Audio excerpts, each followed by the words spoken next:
आज आपण 8 मार्च जागतिक महिला दिन साजरा करण्यासाठी एकत्र आलो आहोत।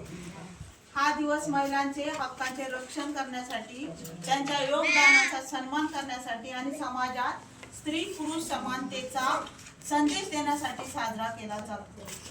आजच्या काळात महिलांनी प्रत्येक क्षेत्रात आपली गुणवत्ता सिद्ध केली आहे। ऐकता? शिक्षण, विज्ञान, तंत्रज्ञान, क्रीडा, राजकारण, व्यवसाय आणि कला यासारख्या क्षेत्रात महिलांनी आपली वेगळी ओळख निर्माण केलेली आहे। मात्र आजही काही ठिकाणी महिलांवर भेदभाव, अन्याय, अत्याचार आणि असमानता असते। त्यामुळे महिलांना शिक्षण, समान हक्क आणि सुरक्षता देणे हे संपूर्ण समाजाचे कर्तव्य आहे। स्त्री शक्ती ही केवळ कुटुंबाची नव्हे तर संपूर्ण देशाची प्रगतीची गुरुकिल्ली आहे।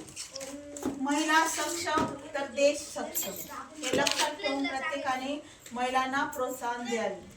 चला आपण सर्वजण मिळून महिलांचा सन्मान करूया आणि एक समतावादी समाज करूया। महिला दिनाच्या हार्दिक शुभेच्छा। तर माझ्या मागे बोला, महिला सक्षम तर देश सक्षम, महिला सक्षम तर देश सक्षम, महिला सक्षम तर देश सक्षम, महिला सक्षम तर देश सक्षम।